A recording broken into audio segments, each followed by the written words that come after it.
Assalamualaikum warahmatullahi wabarakatuh. Bismillahirrahmanirrahim. Nahmaduhu wa nusalli wa nusallim ala rasulihil karim, amma ba'd. Insyaallah kita akan sama-sama mempelajari kitab baru, yaitu kitab karangan terakhirnya Imam Ghazali rahimahullah ta'ala, yaitu kitab Minhajul Abidin. Mudah-mudahan Allah subhanahu wa ta'ala fahamkan kita semuanya. Bismillahirrahmanirrahim.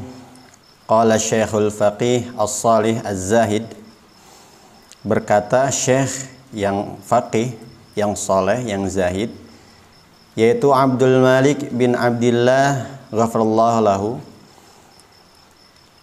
amla alayya syekhi, telah mendiktekan kepadaku Syekhil Ajalu, guruku yang mulia, yaitu Al-Imam Az-Zahid As-Sa'id Al-Muwaffiq Hujjatul Islam Zainuddin Syaraful Ummah Abu Hamid Muhammad ibn Muhammad Al-Ghazali At-Tusi qaddasallahu ruhahu wa rafa'allahu fil jannah darajatuhu wa huwa akhiru kitab sannafahu walam yastamlihi minhu illa khawas ashabi. Di sini Imam Abdul Malik bin Abdullah, dia berkata, telah mendiktekan kepadaku guruku yang mulia. Siapa gurunya Abdul Malik ini? Yaitu Hujjatul Islam, atau yang biasa disebut adalah Imam Ghazali, yang nama aslinya tadi disebutkan Abu Hamid Muhammad bin Muhammad Al-Ghazi. Jadi nama aslinya Imam Ghazali itu Abu Hamid Muhammad bin Muhammad Al-Ghazali At-Tusi. Jadi nama Al-Ghazali ini diambil dari nama kakeknya, bukan asli gelar nama beliau. Jadi Abdul Malik ini didiktekan oleh Imam Ghazali. Didiktekan tentang apa? Tentang kitab ringkas ini, kitab Minhajul Abidin, di mana kitab Minhajul Abidin ini adalah kitab terakhir yang dikarang oleh Imam Ghazali. Dan kitab Minhajul Abidin ini tidak didiktekan kepada orang-orang umum, kecuali kepada murid-muridnya yang khusus. Jadi ini khusus kitabnya didiktekan kepada siapa tadi? Abdul Malik bin Abdillah. Isi kitab itu adalah wahwa alhamdulillah. Imam Ghazali mengawali kitab ini dengan bacaan hamdalah, segala puji bagi Allah Subhanahu wa taala. Al-Malik, Al-Hakim, Al-Jawad, Al-Karim, yang maha merajai, yang maha bijaksana, yang maha pemurah, yang maha pemberi, maha perkasa, lagi maha penyayang. Alladzi khalaqal insan fi ahsani taqwim. Zat yang telah menciptakan manusia dalam sebaik-baiknya bentuk. Wa fataras samawati wal ardi bi qudrati, dan juga yang telah menciptakan beberapa langit dan bumi dengan kekuasaannya. Pertama-tama Imam Ghazali membuka kitab ini dengan bacaan hamdalah, memuji kepada Allah Subhanahu wa taala. Dan mungkin nanti saya tidak akan membacakan seluruh bahasa Arabnya ya. Langsung ke terjemahannya saja supaya tidak terlalu panjang. Kalau bisa silahkan buka kitabnya sekalian, sehingga ketika saya membacakan terjemahnya bisa langsung dilihat bahasa Arabnya. Allah Subhanahu wa taala yang mengatur seluruh urusan di dua negeri, fid darain, yaitu dunia dan akhirat, dengan kebijaksanaannya, dan tidaklah dia menciptakan jin dan manusia melainkan untuk beribadah kepadanya. Jadi Allah Subhanahu wa taala mengatur seluruh urusan dunia dan akhirat itu selalu dengan kebijaksanaannya. Selalu Allah Subhanahu wa taala selalu mengatur dua alam, dunia dan akhirat, dengan kebijaksanaannya. Bijaksana berarti selalu adil. Apapun yang menimpa kita itu sesuai dengan kebijakan Allah Subhanahu wa taala. Yang menimpa kita baik berupa kebahagiaan, yang menimpa kita berupa kepayahan, kesusahan, ujian dan lain sebagainya, itu semua atas kebijakan Allah Subhanahu wa taala. Dan Allah adalah zat yang paling bijak di antara orang-orang yang bijak. Tidak ada yang bisa melebihi kebijakan Allah Subhanahu wa taala. Makanya ketika kita sakit, ketika banyak ujian, jangan banyak mengeluh. Itu sesuai dengan kebijaksanaan Allah Subhanahu wa taala. Makanya dalam kitab tafsir Ibnu Katsir disebutkan, jika seandainya kita mendengar ayat surat At-Tin, ayat terakhirnya, alaihissallahu bi ahkamil hakimin, bukankah Allah adalah zat yang paling bijaksana di antara semua yang bijaksana, maka kita disunahkan untuk menjawab, bala wa ana ala dzalika minasyahidin. Betul ya Allah, aku menyaksikan bahwa Allah adalah zat yang maha bijaksana. Tadi disebutkan wa ma khalaqal jinna wal insa illa li'ibadati. Tidak diciptakan jin dan manusia kecuali untuk beribadah kepadanya. Tidak diciptakan kecuali hanya untuk ibadah. Kadang-kadang kita bertanya, kalau kita terus-terusan ibadah, bagaimana kita mendapatkan uang? Bagaimana saya menafkahi anak istri? Bukannya itu wajib juga? Kalau seandainya Allah sudah menyuruh, pasti Allah akan cukupi.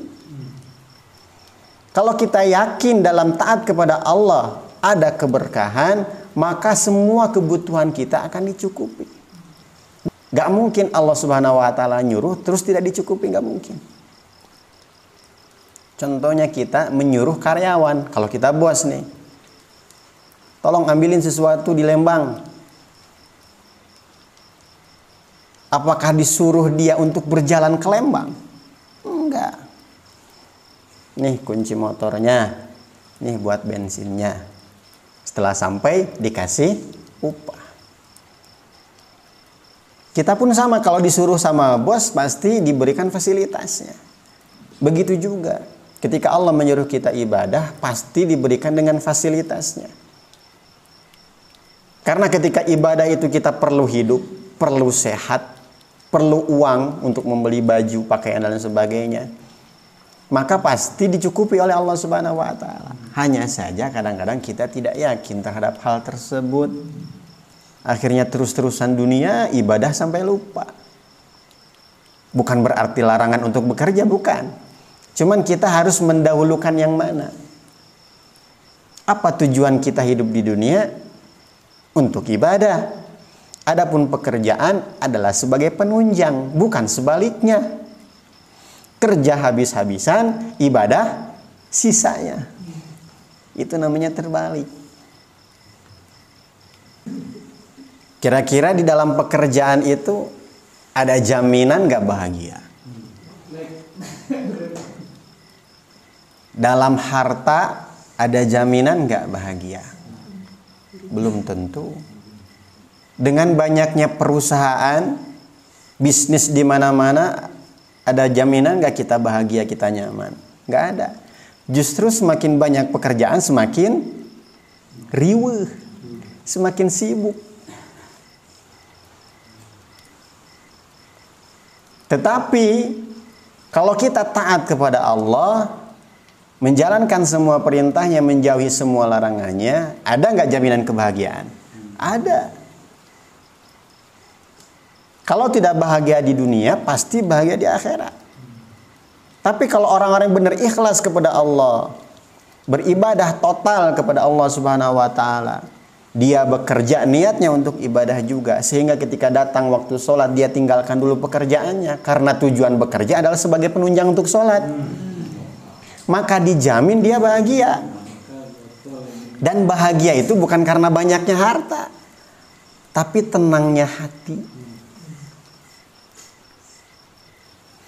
Fattariqu ilaihi wadihun. Adapun jalan menuju kepadanya, menuju kepada Allah dengan cara ibadah tadi, wadihun, itu jelas, sangat-sangat jelas. Bagi siapa jelasnya? Lil qasidin, bagi orang-orang yang hendak menuju kepadanya. Jadi kalau kita masih buram, bagaimana cara untuk mendekatkan diri kepada Allah? Berarti kita belum mau menuju kepada Allah. Belum ada niatan untuk berbuat baik. Kalau dalam diri kita sudah ada niatan untuk berbuat baik, untuk betul-betul taat kepada Allah, maka jalan tersebut pasti dijelaskan oleh Allah. Waddalilu alaihi laihun linnadhirin, dan dalil-dalil atas wujud zatnya Allah adalah sesuatu yang terang benderang bagi orang yang berakal. Dan alhamdulillah kemarin kita baru menyelesaikan tauhid 50 sifat, 20 yang wajib bagi Allah, 20 yang mustahil bagi Allah, dan 1 sifat yang jaiz bagi Allah.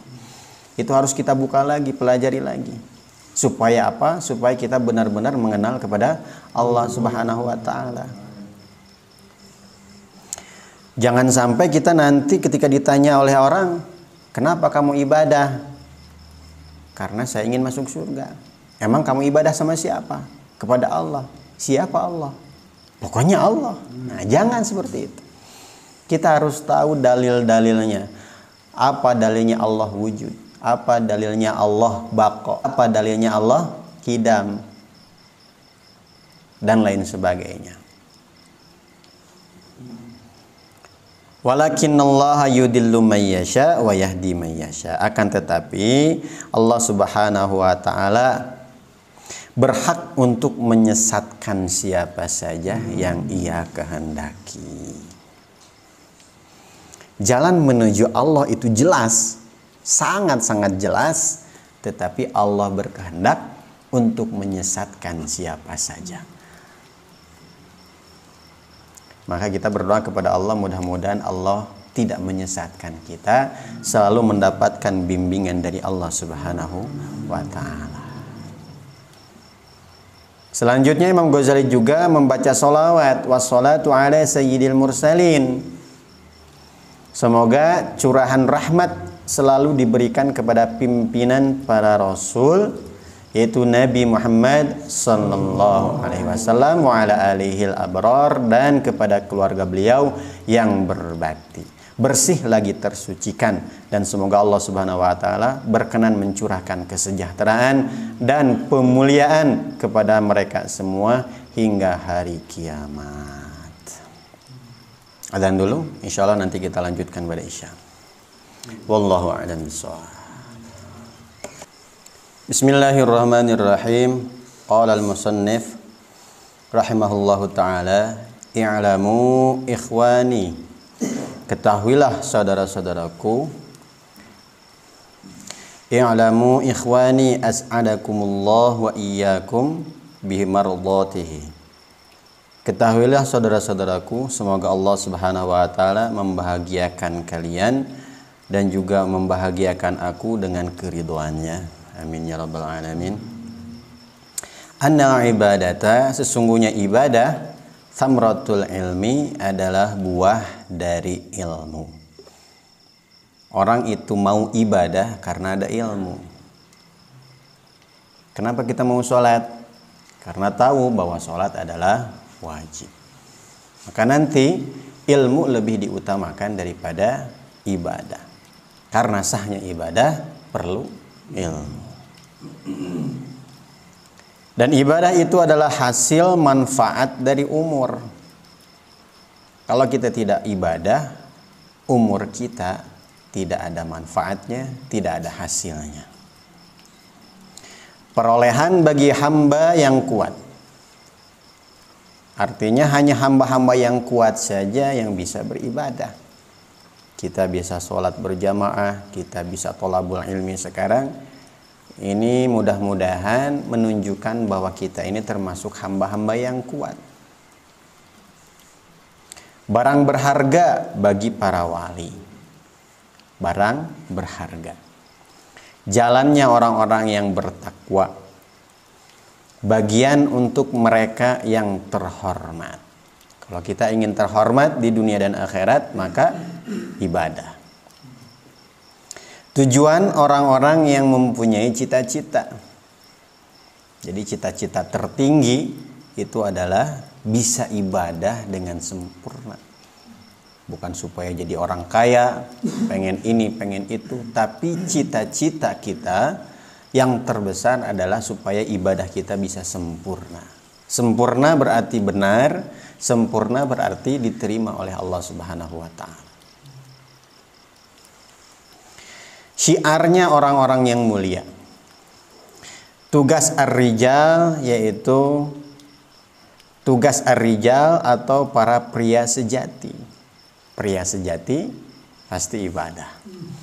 Dan pilihan orang-orang yang mempunyai mata hati. Jadi manusia ini memiliki dua mata. Yang pertama mata zahir yang namanya basar, penglihatan. Yang kedua mata hati, mata batin, yaitu basirah. Yang mana dengan basirah ini seseorang bisa memaknai, seseorang bisa menilai, seseorang bisa memilih mana tujuan dan mana tunjangan. Apa tujuan dia hidup? Ibadah. Apa tunjangan dia untuk ibadah? Bekerja atau harta. Bukan sebaliknya. Seperti yang di awal tadi. Harta sebagai tujuan, ibadah sisanya. Itu bagi orang-orang yang tidak mempunyai basirah, tidak mempunyai mata hati. Kalau orang sudah bisa ibadah, mendahulukan ibadah, ibadahnya sempurna di sisi Allah, diterima oleh Allah, berarti dia mempunyai mata hati yang bagus. Mudah-mudahan termasuk kita. Wahia, yaitu ibadah, sabilus sa'adah wa minhal jannah. Ibadah itu merupakan jalan keberuntungan. Di antara keberuntungannya orang yang beribadah adalah surga. Sekarang itu orang-orang aneh. Pengen hidup senang, mati masuk surga. Ibadah kagak. Nah, ini kan aneh. Dan anehnya lagi, ketika orang-orang yang pengen surga, pengen hidup bahagia, pas ditanya, apakah kamu mau masuk neraka? Jawabannya, gak mau. Tapi disuruh ibadah, gak mau juga. Itulah anehnya orang-orang yang gak mau ibadah. Pengen surga, gak mau neraka. Tapi disuruh ibadah, gak mau. Jadi orang yang mempunyai basirah ini atau mempunyai mata hati yang bagus, ketika kira-kiranya dunia ini menghalangi dia untuk ibadah, maka dia akan menjauhi dunia, akan meninggalkan dunia. Bukan sebaliknya, kira-kira ibadah mengganggu kerja, kira-kira ibadah mengganggu dunia, tinggalkan ibadah. Ini orang yang sangat-sangat aneh.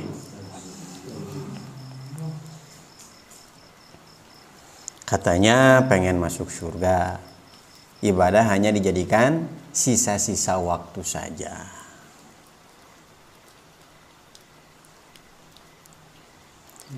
Dan orang yang punya basirah tadi tahu maksud hidup dia. Tadi apa Allah Subhanahu wa taala maksud menciptakan jin dan manusia? Untuk ibadah. Maka ibadah dijadikan tujuan, jadikan maksud. Dunia sebagai sarana, tunjangan atau sampingan. Contohnya HP aja. Tujuan dibuatnya HP untuk apa? Untuk komunikasi. Ketika datang panggilan, ketika kita mendengarkan musik, musiknya akan berhenti. Ketika kita bermain game, kemudian masuk panggilan dari orang lain, maka game akan berhenti. Walaupun sekarang ada mode supaya tidak masuk panggilan. Intinya apa? Tujuannya HP itu untuk komunikasi. Bukan untuk game, bukan untuk musik. Ketika seseorang ini mendengarkan musik di HP-nya, kemudian ada panggilannya nggak masuk gara-gara ada musik, berarti menandakan HP-nya rusak, harus diservis. Maksudnya bagaimana? Ketika pekerjaan kita mengganggu kita ibadah, berarti kita rusak, perlu diservis.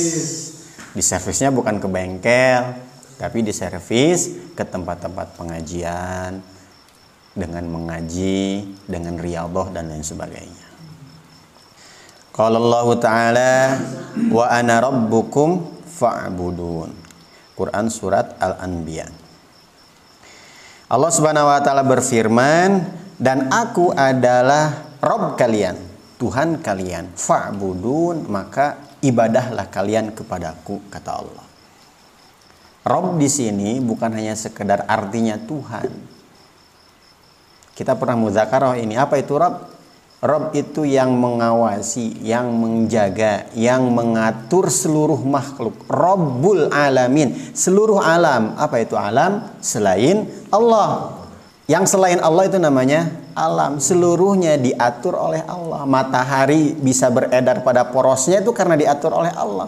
Kalau tidak diatur, mendekat ke bumi, hancur bumi. Meteor akan saling bertabrakan. Cuaca, ini semuanya Allah yang ngatur. Sudah diatur oleh Allah, fa'budun, maka menyembahlah kepada Allah dengan ibadah. Gak usah jauh-jauh yang alam semesta ini. Dalam diri kita saja, coba perhatikan. Tangan bergerak oleh Allah. Tapi kadang-kadang kita merasa tangan bergerak karena saya angkat. Kepala noleh karena saya tolehkan. Coba paru-paru. Paru-paru mengembang, mengempis. Kita yang ngatur atau Allah yang ngatur? Kalau seandainya kita yang ngatur paru-paru, tidur, mati kita. Gak usah jauh-jauh nih mata nih berkedip. Dengan pikiran kita enggak? Ini refleks. Berarti dalam diri kita pun banyak sekali yang tidak disadari bahwa semua itu diatur oleh Allah. Seluruhnya. Rambut yang ada di kepala dan rambut yang ada di alis sama enggak jenisnya? Sama. Tapi diatur oleh Allah. Seandainya nggak diatur, ini alis terus memanjang. Gigi dengan kuku, ini jenisnya sama. Tapi kenapa kuku memanjang, gigi tidak? Seandainya gigi memanjang seperti kuku, maka di Alfamart akan dijual potong gigi.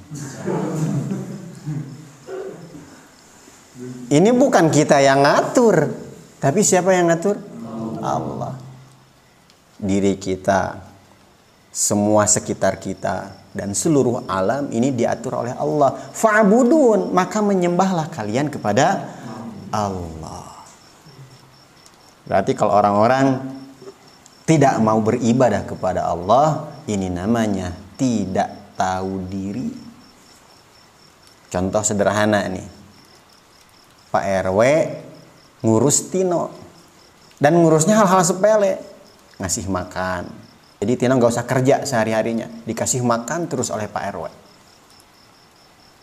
Ketika Tino sakit, diurus oleh Pak RW. Kemudian Tino sehat. Tiba-tiba Pak RW nyuruh, "No, tolong beliin minyak ke warung." Ah, malas. Itu namanya Tino gak tahu diri. Itu hal sepele loh. Hanya sekedar diberi uang setiap hari, terus ketika disuruh gak mau, itu termasuk kurang ajar kan? Apalagi kita yang seluruhnya diatur oleh Allah, kok nggak mau ibadah kepada Allah? Ini benar-benar tidak tahu diri orang tersebut. Wa qala ta'ala, dan Allah Subhanahu wa taala berfirman, "Inna hadza kana lakum jazaa'a wa kana sa'yukum mashkura." Dan sesungguhnya ini adalah balasan untukmu dan usahamu adalah disyukuri. Yakni usaha kita dalam beribadah ini harus disyukuri, karena semuanya akan diberi balasan oleh Allah Subhanahu wa taala. Apa balasannya? Surga. Summa inna nadharna. Kemudian sesungguhnya kami memikirkan. Kata musannif, kami di sini bisa diartikan orang-orang yang mau menyembah kepada Allah. Abid. Fiha, dalam masalah ibadah. Dan kami merenungkan jalannya dari permulaannya menuju tujuannya. Di mana tujuannya? Apa tujuan ibadah? Supaya mendapat ridho Allah.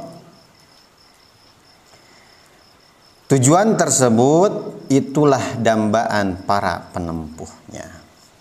Jadi tujuan kita beribadah adalah ridho Allah Subhanahu wa taala. Dan ridho Allah ini dambaan atau angan-angan keinginan yang luar biasa bagi para penempuhnya. Faizan, lalu ternyata hiya, ibadah itu, tariqun wa'arun wasabilun so'bun kathiratul aqabat. Ternyata ibadah itu adalah jalan yang sulit, jalan yang sukar, banyak tanjakan-tanjakannya, sangat berat kesusahannya atau kepayahannya, jauh jarak-jarak tempuhnya, besar sekali bahaya-bahayanya. Tadi disebutkan sebelumnya, fattariqu ilaihi wadihun, jalan menuju kepada Allah itu sangat jelas. Tapi dijelaskan di sini juga, ternyata ibadah itu jalannya sulit. Jelas tapi sulit. Ngerasa nggak? Ngerasa banget ya. Sulit kita untuk sholat berjamaah istiqomah rutin. Sulit untuk melaksanakan sholat sunnah. Tambah duhanya, apalagi tahajudnya, sulit. Tapi jelas nggak? Jelas fadilahnya.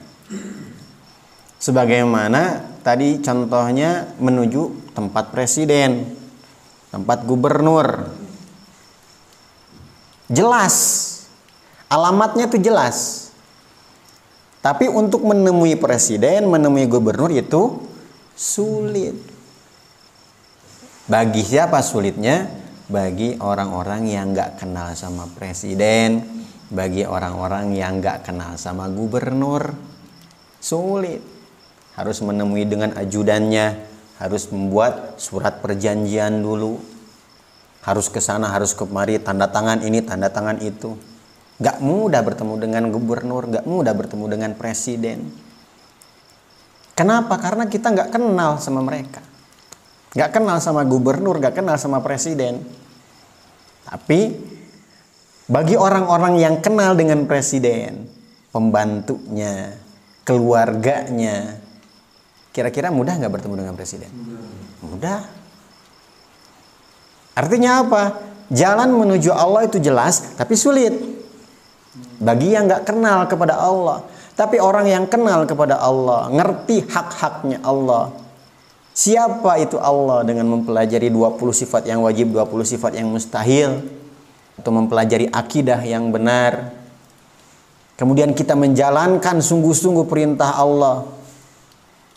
Bermakrifat kepada Allah, mengenal Allah lebih dekat lagi. Maka insya Allah ibadah menjadi mudah. Dan juga ibadah itu katsiratul awaiq, banyak sekali perintang-perintang dan penghalang-penghalang, banyak penghancur dan pemutus yang nyata, berlimpah-limpah para musuh dan penjegal, sangat sedikit para teman sejati dan para pengikutnya. Sangat sedikit para pengikutnya. Berarti kalau kita masih istiqomah dalam ibadah, berarti kita harus bersyukur kita termasuk orang yang sedikit tadi. Wa hakadha, dan kendati demikian, yajibu an takuna li'annaha thariqul jannah. Ibadah senantiasa wajib diwujudkan karena sesungguhnya ibadah adalah jalan ke surga. Dan untuk masuk ke dalam surga dengan rahmat Allah. Bagaimana mau mendapatkan rahmat Allah kalau tidak ibadah? Jadi ibadah supaya kita mendapatkan rahmat Allah. Setelah mendapatkan rahmat Allah baru pantaslah kita masuk surga. Sulit tapi wajib dikerjakan.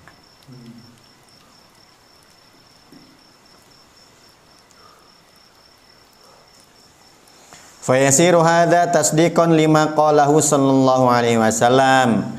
Maka jadilah hal ini, kesimpulan tadi, sebagai pengukuh bagi apa yang telah disabdakan oleh Rasulullah sallallahu alaihi wasallam, ala wa innal jannata huffat bil makarih wa innan nara huffat bis syahawat. Ketahuilah sesungguhnya surga itu dikelilingi dengan hal-hal yang tidak menyenangkan. Lagi enak-enaknya kerja, azan berkumandang, gak enak itu ninggalin kerja.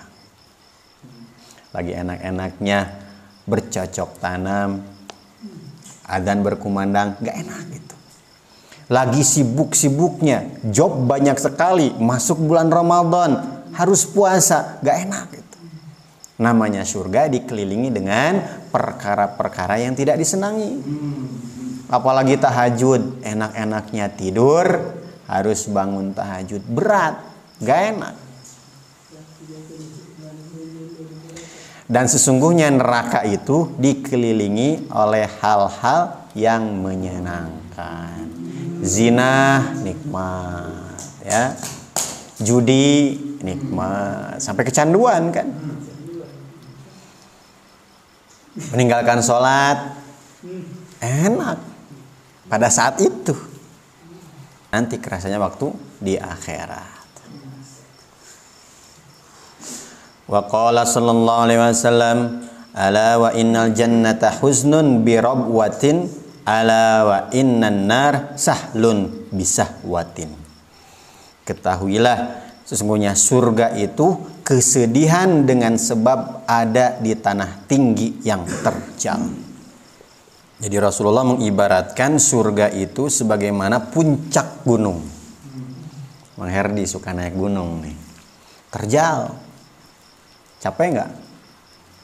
Capek. Setelah sampai ke atas ada kepuasan? Puas banget. Seperti naik gunung. Puncak. Terjal. Semakin tinggi maka semakin puas ketika sampai di puncak. Tapi jalannya susah. Rumit. Apalagi Gunung Everest, bisa-bisa mati taruhannya. Dan Rasulullah menggambarkan juga, ketahuilah sesungguhnya neraka itu mudah seperti ada di tanah landai yang tenang. Kita mau ke lapangan kan gampang. Mana lapangannya? Di sebelah sana. Gampang. Landai, datar. Tapi kalau surga itu terjal. Itu susahnya ibadah. Tsumma ma'dzalika kullihi fa innal abda dhaif. Kemudian menyertai hal itu seluruhnya, maka sesungguhnya seorang hamba itu lemah.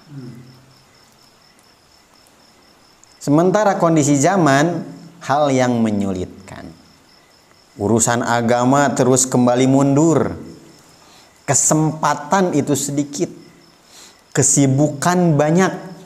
Benar gak? Umur pendek. Dan dalam beramal itu serba ceroboh atau suka buru-buru.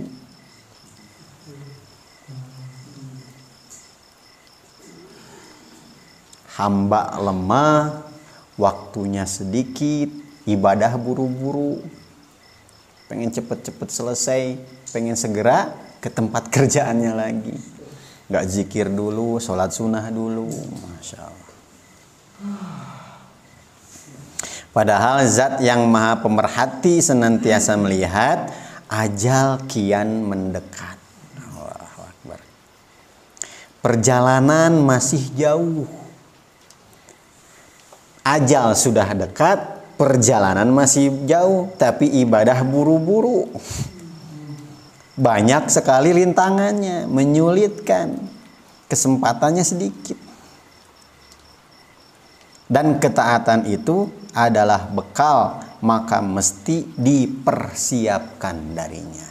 Harus disiapkan. Namun ketaatan tersebut terluput dari hamba itu, maka tidak ada hal yang dapat mengembalikan bagi keterluputan itu.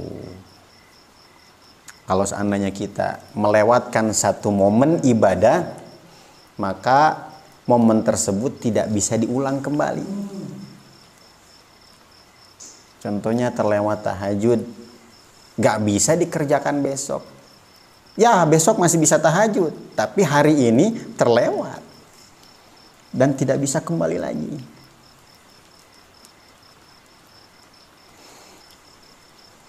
Jadi jangan berpikiran, gak apa-apa hari ini gak duha, besok masih bisa.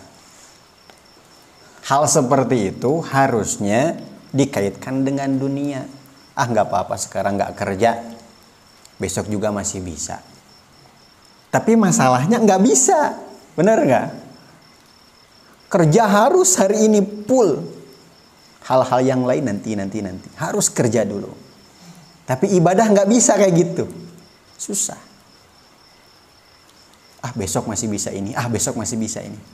Jangan berpikiran seperti itu, karena yang terlewat nggak bisa dikembalikan.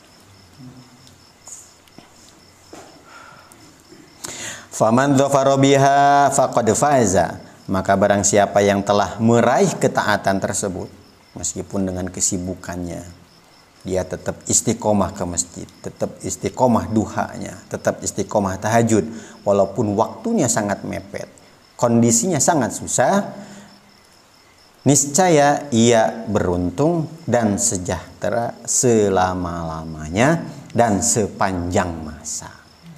Dan siapa yang terpaut dari hal itu, niscaya ia akan merugi bersama orang-orang yang merugi, dan ia akan hancur bersama orang-orang yang hancur.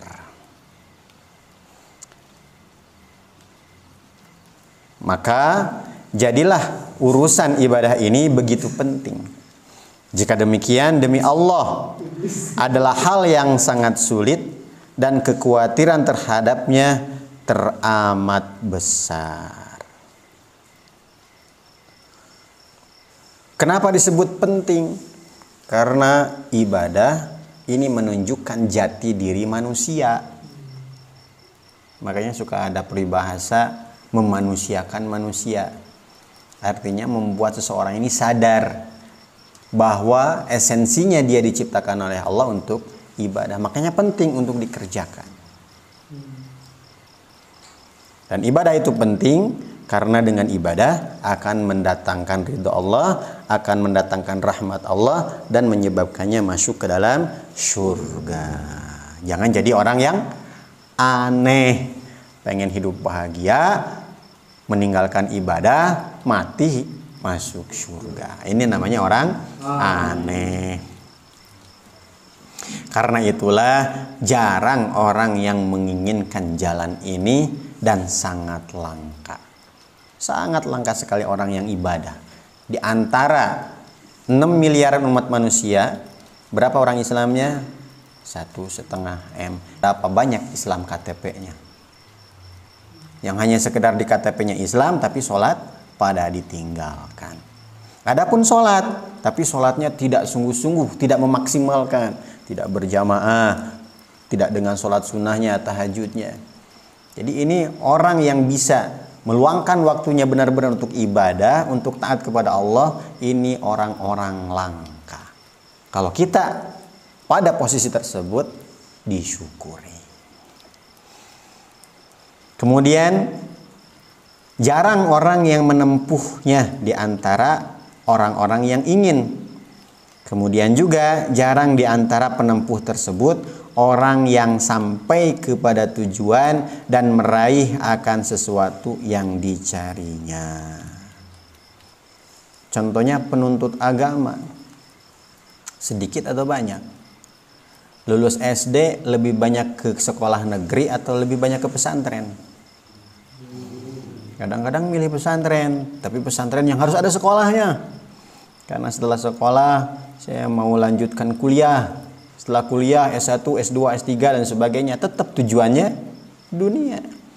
Tapi orang-orang yang benar-benar fokus pada agama dengan belajar agama, hanya agama di pesantren, dan tidak ada tujuan lain kecuali menjadi orang yang soleh, orang-orang yang benar taat kepada Allah, itu sangat langka, sangat-sangat sedikit. Kenapa bisa demikian? Karena sulit. Karena sulitlah, maka jarang yang mau. Kalaupun mau, lulus SMP, banyak sekali yang masuk pesantren. Santri baru sampai ratusan, sampai ribuan. Yang bertahan sampai selesainya mondok berapa orang? Tidak banyak juga. Sudah sulit untuk meraihnya, sudah sulit untuk menggapainya, sangat sedikit yang mau. Kemudian yang sedikit itu yang mau tadi, itu jarang yang sampai pada tujuan. Mondok harus sampai 6 tahun, harus sampai 8 tahun, baru 3 tahun sudah keluar. Wahum al-a'izzah, mereka orang-orang yang selalu istiqomah ibadah, mendahulukan ibadah, memprioritaskan ibadah daripada kerja, daripada dunianya.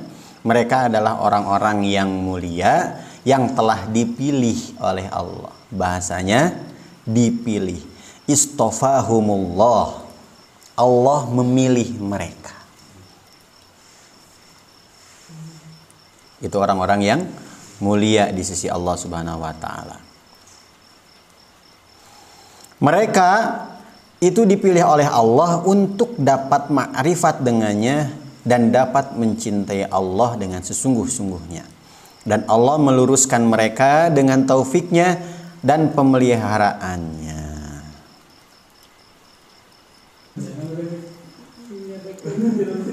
Jadi kenal kepada Allah melalui buku-buku, termasuk melalui kitab-kitab seperti yang kita pelajari, kitab Tauhid Tujan Darori.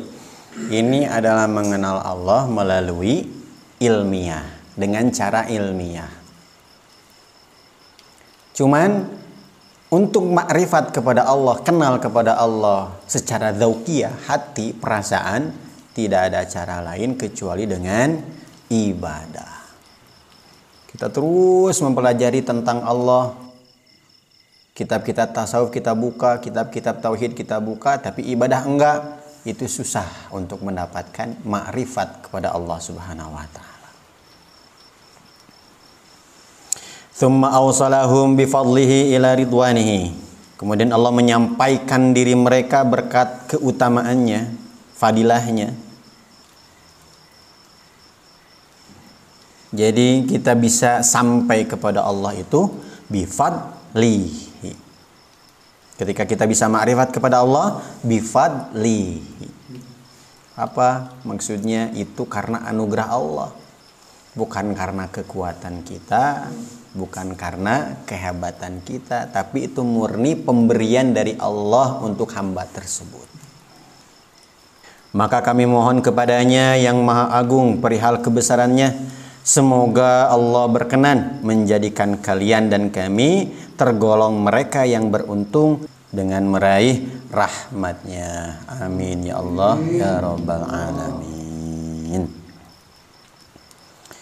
Mudah-mudahan Allah Subhanahu wa taala fahamkan kita semua, pilih kita semua, berikan kita anugerah tersebut menjadi orang-orang yang senantiasa istiqomah ibadah kepada Allah sehingga menjadi orang yang ma'rifat, kenal dan cinta kepada Allah Subhanahu wa taala. Amin ya Allah ya Rabbal Alamin. yang betulnya dari Allah, yang salahnya dari kebodohan saya, kekurangan saya. Wallahu a'lam bishawab. Kita tutup dengan doa kifaratul majlis. Subhanakallahumma wa bihamdika asyhadu an la ilaha illa anta astaghfiruka wa atubu ilaik. Wassalamualaikum warahmatullahi wabarakatuh. Waalaikumsalam warahmatullahi wabarakatuh.